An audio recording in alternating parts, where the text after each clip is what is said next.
ಎಲ್ಲ ಆತ್ಮೀಯ ವಿದ್ಯಾರ್ಥಿಗಳೇ, ಇವತ್ತಿನ ಈ ಅವಧಿಯಲ್ಲಿ ಹಣದುಬ್ಬರದ ವಿಧಗಳು ಈ ಒಂದು ಟಾಪಿಕ್ ಬಗ್ಗೆ ಚರ್ಚೆಯನ್ನ ಮಾಡಲಾಗ್ತದೆ. ಹಣದುಬ್ಬರದ ವಿಧಗಳನ್ನ ಹಲವಾರು ಭಾಗವಾಗಿ ನಾವೇನ್ ಮಾಡ್ತೀವಿ, ವಿಂಗಡಣೆ ಮಾಡ್ತೀವಿ. ಅದರಲ್ಲಿ ಫಸ್ಟ್ ಒನ್ ಯಾವುದು? ಬೆಲೆ ಏರಿಕೆಯ ವೇಗದ ಆಧಾರದಲ್ಲಿ, on the basis of speed ಅಂತೇಳಿ. ಏನು? ಬೆಲೆ ಏರಿಕೆಯ ವೇಗದ ಆಧಾರದಲ್ಲಿ ಕೆಲವೊಂದು ಭಾಗವಾಗಿ ವಿಂಗಡಣೆ ಮಾಡುವ ಕೆಲಸವನ್ನ ಮಾಡ್ತೇವೆ.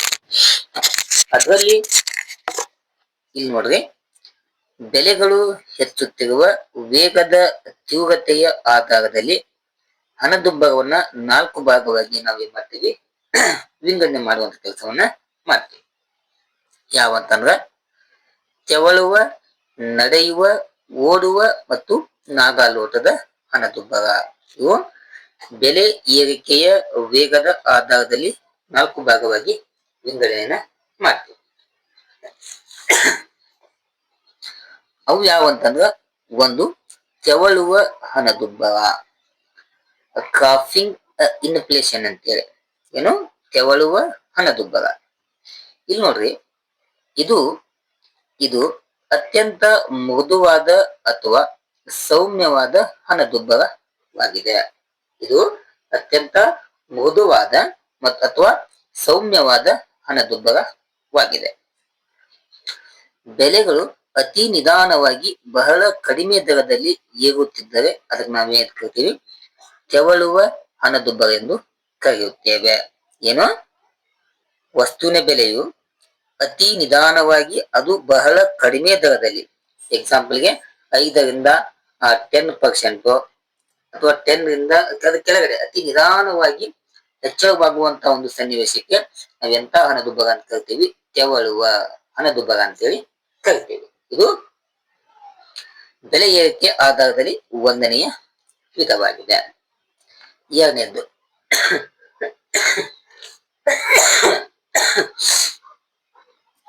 ನಡೆದಾಡುವ ಹಣದುಬ್ಬರ, ವಾಕಿಂಗ್ ಇನ್ಫ್ಲೇಷನ್ ಅಂತೇಳಿ.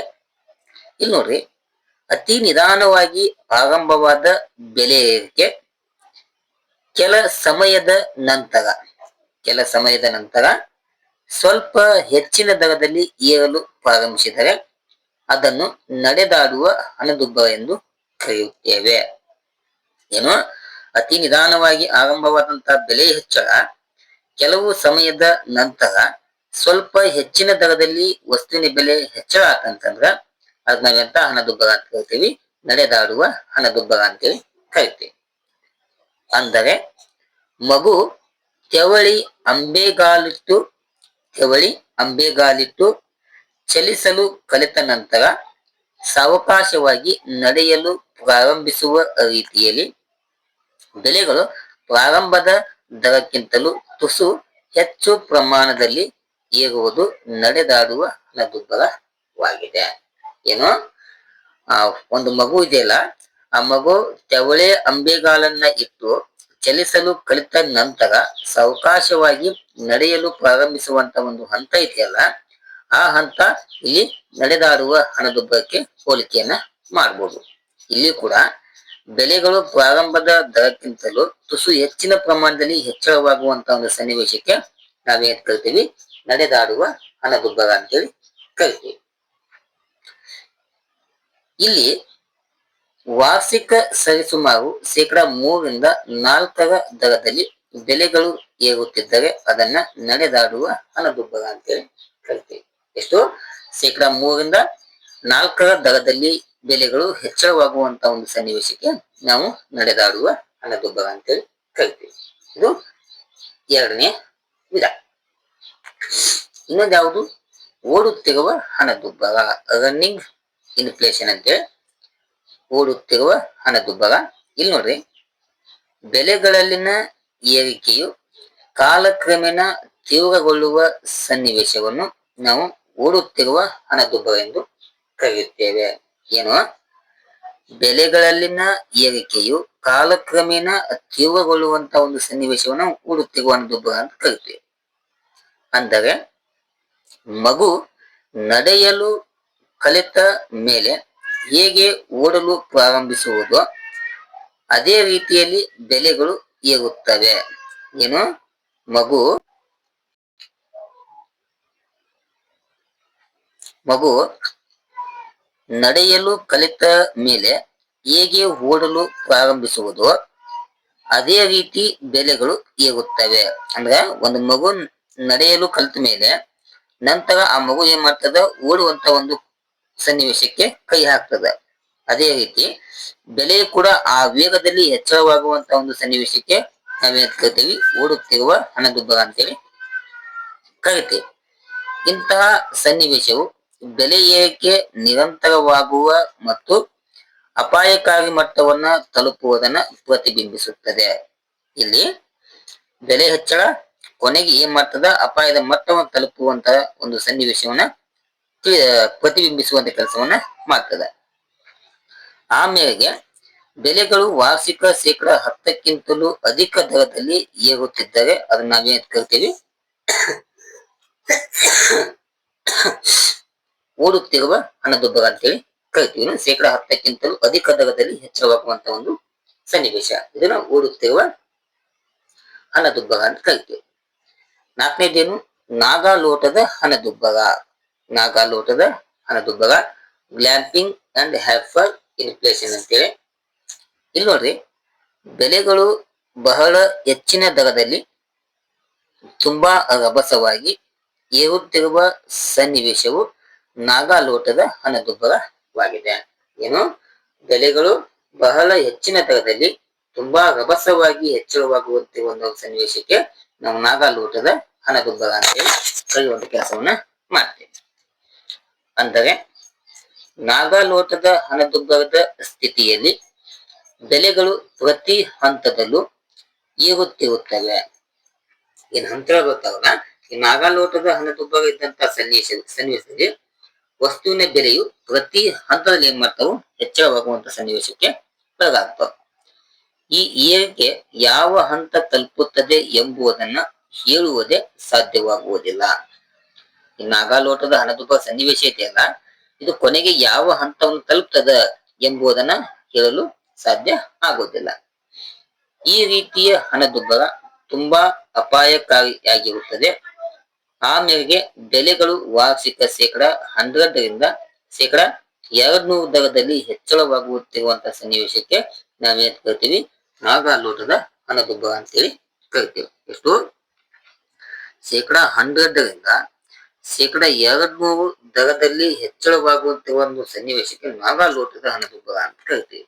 ಅಂದ್ರ ಇದು ಒಮ್ಮೆ ಹೆಚ್ಚಳ ಆಗಲು ಪ್ರಾರಂಭ ಆತಂತಂದ್ರ ಈ ಹಣದುಬ್ಬರದಿಂದ ಹಲವಾರು ಅಪಾಯಗಳು ನಾವೇನ್ ಮಾಡ್ಬೋದು, ಕಾಣ್ಬಹುದು. ಅದು ಇಂತಹ ಹಣದುಬ್ಬರವನ್ನ ತಡೆಗಟ್ಟುವುದು ಕೂಡ ಏನಾಗ್ತದೆ, ಬಹಳ ಕಷ್ಟ ಆಗ್ತದೆ. ಇವು ಬೆಲೆ ಏರಿಕೆ ಮೇಲೆ ಪ್ರಮುಖವಾಗಿ 4 ವಿಧಗಳನ್ನ ಕಾಣಬಹುದು. ನೆಕ್ಸ್ಟ್ ಒನ್, ಎರಡನೆಯ ವಿಧ ಯಾವುದು, ಪ್ರೇರಣೆಯ ಆಧಾರದ ಮೇಲೆ, ಆನ್ ದ ಬೇಸಿಸ್ ಆಫ್ ಇಂಡೆಕ್ಸ್ಮೆಂಟ್ ಅಂತೇಳಿ. ಹಣದುಬ್ಬರವನ್ನ ಅದಕ್ಕೆ ಪ್ರೇರಣೆಯಾಗುವ ಅಂಶಗಳ ಆಧಾರದಲ್ಲಿ ಕೊರತೆ ಪ್ರೇರಿತ, ಕೂಲಿ ಪ್ರೇರಿತ ಮತ್ತು ಲಾಭ ಪ್ರೇರಿತ ಎಂಬ ವಿಧಗಳಾಗಿ ವರ್ಗೀಕರಣ ಮಾಡಲಾಗಿದೆ.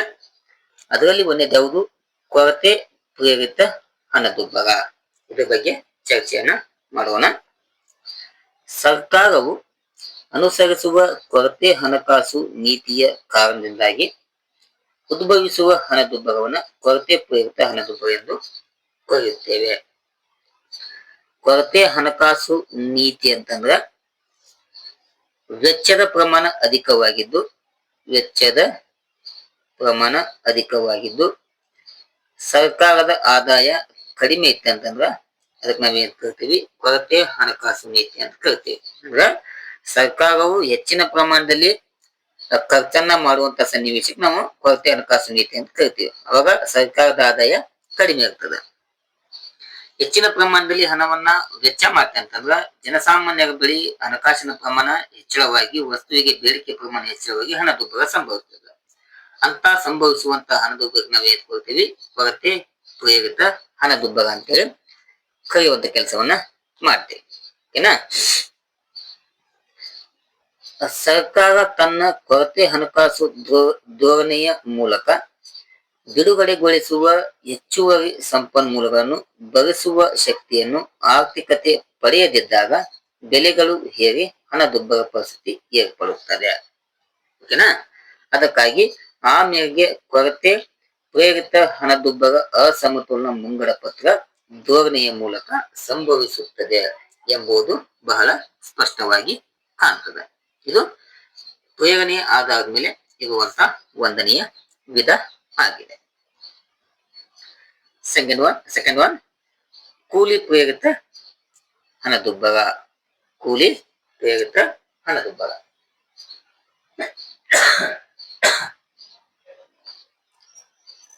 ಅನರೂಪಿ ಕೂಲಿಯ ಏರಿಕೆಯ ಕಾರಣದಿಂದಾಗಿ ಏನು ಇದು ವಸ್ತುವಿಗೆ ವಸ್ತು ಅಲ್ಲ, ಹಣದ ಮೂಲಕ ಕೊಡುವಂತ ಕೂಲಿಯ ಏರಿಕೆಯ ಕಾರಣದಿಂದಾಗಿ ಬೆಲೆಯಲ್ಲಾಗುವ ಏರಿಕೆಯನ್ನ ಕೂಲಿ ಪ್ರೇರಿತ ಹಣದುಬ್ಬರ ಎಂದು ಕರೆಯುತ್ತೇವೆ.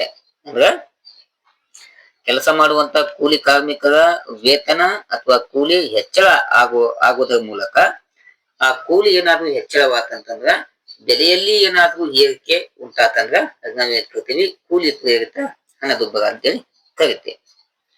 ಕಾರ್ಮಿಕ ಸಂಘಗಳು ಕೂಲಿಯ ಹೆಚ್ಚಳಕ್ಕೆ ನಿರಂತರ ಒತ್ತಾಯವನ್ನ ತರುತ್ತಿರುತ್ತವೆ. ಇದು ಕಾಮನ್ ಆಗಿ ನಿಮಗೂ ಕೂಡ ಗೊತ್ತು. ಅದಕ್ಕೆ ಕಾರಣ ಬೆಲೆ ಏರಿಕೆಯೇ ಆಗಿರುತ್ತದೆ. ಈ ಮಾರ್ಕೆಟ್ ಒಳಗ ವಸ್ತುವಿನ ಬೆಲೆ ನಿರಂತರವಾಗಿ ಹೆಚ್ಚಳವಾದವು ಅಂತಂದ್ರ ನಾವೇನ್ ಮಾಡ್ತೀವಿ, ಕಾರ್ಮಿಕ ಸಂಘಗಳು ಏನಿರ್ತಾವಲ್ಲ ಆ ಕಾರ್ಮಿಕ ಸಂಘಗಳು ಕೂಲಿ ಹೆಚ್ಚಳಕ್ಕೆ ನಿರಂತರವಾಗಿ ಒತ್ತಡವನ್ನ ಆ ಮಾಲೀಕರ ಮೇಲೆ ಹಾಕುವಂತ ಸನ್ನಿವೇಶ ನಾವು ಕಾಣಬಹುದು. ಆಗ ಸರ್ಕಾರ ಕೂಲಿಯ ದರವನ್ನ ಹೆಚ್ಚಿಸಿದಾಗ ಉತ್ಪಾದನೆ ವೆಚ್ಚ ಮತ್ತು ಬೆಲೆಗಳು ಅಧಿಕಗೊಂಡು ಹಣದುಬ್ಬರ ಸಂಭವಿಸುವ ಸಾಧ್ಯತೆ ಇರ್ತದೆ. ಸರ್ಕಾರ ಏನಾದ್ರು ಕೂಲಿಯನ್ನ ಹೆಚ್ಚಳ ಮಾಡ್ತಂತಂದ್ರ ಉತ್ಪಾದನೆ ವೆಚ್ಚ ಏನಾಗ್ತದೆ, ಹೆಚ್ಚಳ ಆಗ್ತದೆ. ಯಾಕ ಹೆಚ್ಚಿನ ವೇತನ ಕೊಡ್ಬೇಕಲ್ಲ, ಉತ್ಪಾದನೆ ವೆಚ್ಚ ಕೂಡ ಹೆಚ್ಚಳ ಆಗ್ತದೆ. ಆ ಉತ್ಪಾದನಾ ವೆಚ್ಚ ಹೆಚ್ಚಳವಾದಾಗ ಸಹಜವಾಗಿ ವಸ್ತುವಿನ ಬೆಲೆ ಕೂಡ ಏನ್ ಮಾಡ್ಬೇಕು, ನಾವು ಹೆಚ್ಚಿಸಬೇಕಾಗುತ್ತದೆ.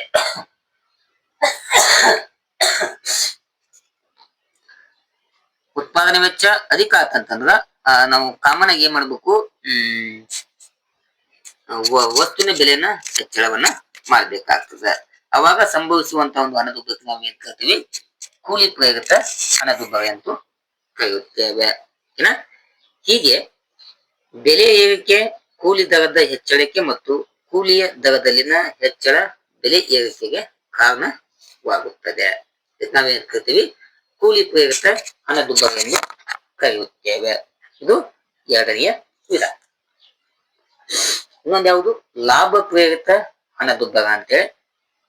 ಲಾಭ ಪ್ರೇರಿತ ಹಣದುಬ್ಬರ ಉದ್ಯಮಪತಿಗಳು ಲಾಭ ಹೆಚ್ಚಿದ ಕಾರಣದಿಂದಾಗಿ ಉಂಟಾಗುವ ಬೆಲೆಗಳಲ್ಲಿನ ಏರಿಕೆಯನ್ನ ಲಾಭ ಪ್ರೇರಿತ ಹಣದುಬ್ಬರ ಎಂದು ಕರೆಯುತ್ತೇವೆ. ಏನು ಉದ್ಯಮ ಸಂಸ್ಥೆಗಳು ಇರ್ತಾವಲ್ಲ, ಆ ಉದ್ಯಮ ಸಂಸ್ಥೆಗಳಿಗೆ ಲಾಭದ ಪ್ರಮಾಣ ಹೆಚ್ಚಳವಾತಂತಂದ್ರ ಆ ಲಾಭದ ಪ್ರಮಾಣ ಹೆಚ್ಚಳದ ಕಾರಣದಿಂದಾಗಿ ಉಂಟಾಗುವಂತ ಹಣದುಬ್ಬರಕ್ಕೆ ನಾವು ಲಾಭ ಪ್ರೇರಿತ ಹಣದುಬ್ಬರ ಅಂತೇಳಿ ಕರಿತೇವೆ.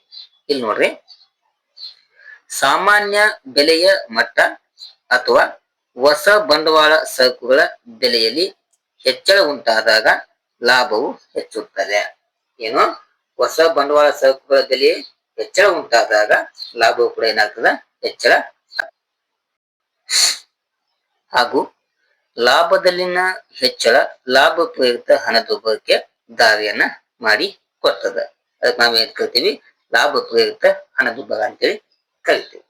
ಇನ್ನ ಮೂರನೆಯ ವಿಧ, ಶಾಂತಿಯ ಆಧಾರದ ಮೇಲೆ ಹಣದುಬ್ಬರವನ್ನ ವಿಂಗಡಣೆ ಮಾಡುವಂತ ಕೆಲಸವನ್ನ ಮಾಡಲಾಗ್ತದೆ. On the basis of time ಅಂತೇಳಿ.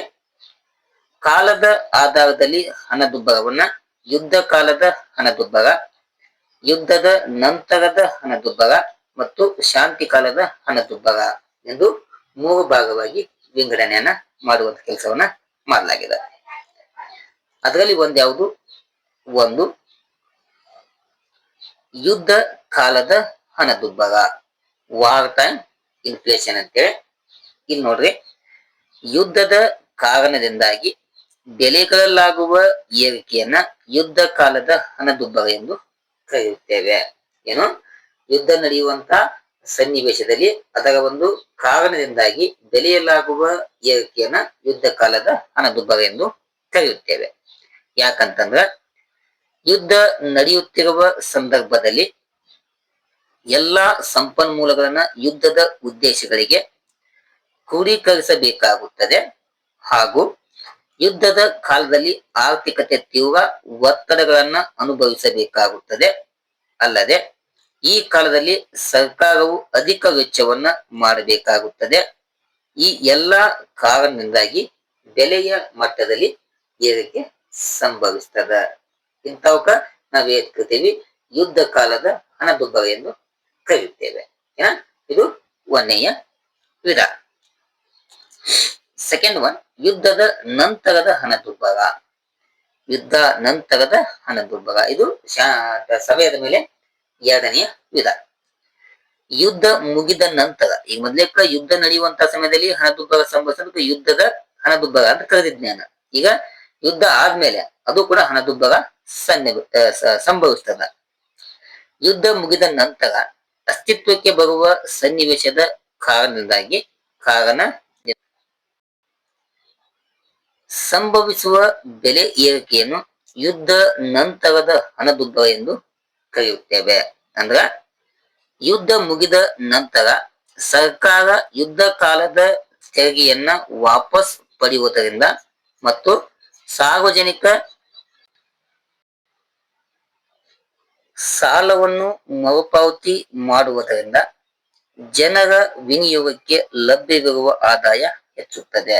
ಏನೋ, ಯುದ್ಧದ ಕಾಲದ ತೆರಿಗೆಯನ್ನು ವಾಪಸ್ ಪಡೆಯುವುದರಿಂದ ಮತ್ತು ಸಾರ್ವಜನಿಕ ಸಾಲವನ್ನ ಮರುಪಾವತಿ ಮಾಡುವುದರಿಂದ ಜನರ ವಿನಿಯೋಗಕ್ಕೆ ಲಭ್ಯವಿರುವ ಆದಾಯ ಹೆಚ್ಚುತ್ತದೆ.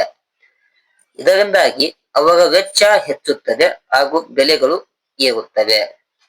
ಜೊತೆಗೆ ಯುದ್ಧ ನಂತರ ಸರ್ಕಾರ ಕೈಗೊಳ್ಳುವ ಪುನರ್ ನಿರ್ಮಾಣದ ಕಾರ್ಯಗಳು ಬೆಲೆ ಏರಿಕೆಗೆ ಇಂಬು ಕೊಡುತ್ತವೆ ಅಥವಾ ಪ್ರೋತ್ಸಾಹವನ್ನು ಕೊಡುವಂತ ಕೆಲಸವನ್ನ ಮಾಡ್ತವೆ. ಹೀಗಾಗಿ ಯುದ್ಧದ ನಂತರ ಸಂಭವಿಸುವಂತಹ ಹಣದುಬ್ಬರಕ್ಕೆ ನಾವು ಇದು ಗಮನಿಸಬೇಕಾದಂತ ಪ್ರಮುಖ ಅಂಶ. ಇನ್ನೊಂದು ಯಾವುದು? ಶಾಂತಿ ಕಾಲದ ಹಣದುಬ್ಬರ. ಶಾಂತಿ ಕಾಲದ ಹಣದುಬ್ಬರ ಶಾಂತಿಯುತ ಸಾಮಾನ್ಯ ಕಾಲದಲ್ಲಿ ಬೆಲೆಗಳಲ್ಲಾಗುವ ಏರಿಕೆಯನ್ನ ಶಾಂತಿ ಕಾಲದ ಹಣದುಬ್ಬರ ಅಂತ ಕರಿತೇವೆ ನಾವು. ಒಂದೇನ್ ಮಾಡಿದ್ವಿ? ಯುದ್ಧದ ಹಣದುಬ್ಬರ, ಯುದ್ಧ ಆದ್ಮೇಲೆ ಹಣದುಬ್ಬರ, ಆಮೇಲೆ ಶಾಂತಿ ಇರುವಂತ ಸಮಯದೊಳಗೆ ಕೂಡ ಹಣದುಬ್ಬರ ಸಂಭವಿಸ್ತದೆ. ಹಣದ ಪೂರೈಕೆಯು ಲಭ್ಯವಿರುವ ಸರಕುಗಳು ಮತ್ತು ಸೇವೆಗಳ ಮೌಲ್ಯಕ್ಕಿಂತಲೂ ಅಧಿಕ ಪ್ರಮಾಣದಲ್ಲಿದ್ದಾಗ ಇಂತಹ ಸನ್ನಿವೇಶ ತಲೆದೂರುತ್ತದೆ. ಏನು? ಹಣದ ಪೂರೈಕೆಯು ಲಭ್ಯವಿರುವ ಸರಕು ಮತ್ತು ಸೇವೆಗಳ ಮೌಲ್ಯಕ್ಕಿಂತಲೂ ಅಧಿಕವಾಗಿತ್ತಂತಂದ್ರ, ಅಂದ್ರೆ ಸರಕು ಮತ್ತು ಸೇವೆಗಳಿಗಿಂತ ಹಣಕಾಸಿನ ಪ್ರಮಾಣ ಹೆಚ್ಚಳವಾಗಿತ್ತಂತಂದ್ರ ಹಣದುಬ್ಬರ ಸಂಭವಿಸ್ತದ. ಅದಕ್ಕೆ ನಾವ್ ಎಂತ ಹಣದುಬ್ಬರ ಅಂತ ಕರಿತೀವಿ? ಶಾಂತಿ ಕಾಲದ ಹಣದುಬ್ಬರ. ಯಾಕಂದ್ರ ಸರಕು ಮತ್ತು ಸೇವೆ ಕಡಿಮೆ ಅದಾವು, ಹಣಕಾಸಿನ ಪ್ರಮಾಣ ಬಹಳ ಐತಿ. ಅವಾಗ ಡಿಮಾಂಡ್ ಪ್ರಮಾಣ ಹೆಚ್ಚಳವಾಗಿ ಬೆಲೆ ಏನಾಗ್ತದೆ? ಹೆಚ್ಚಳ ಆಗ್ತದೆ.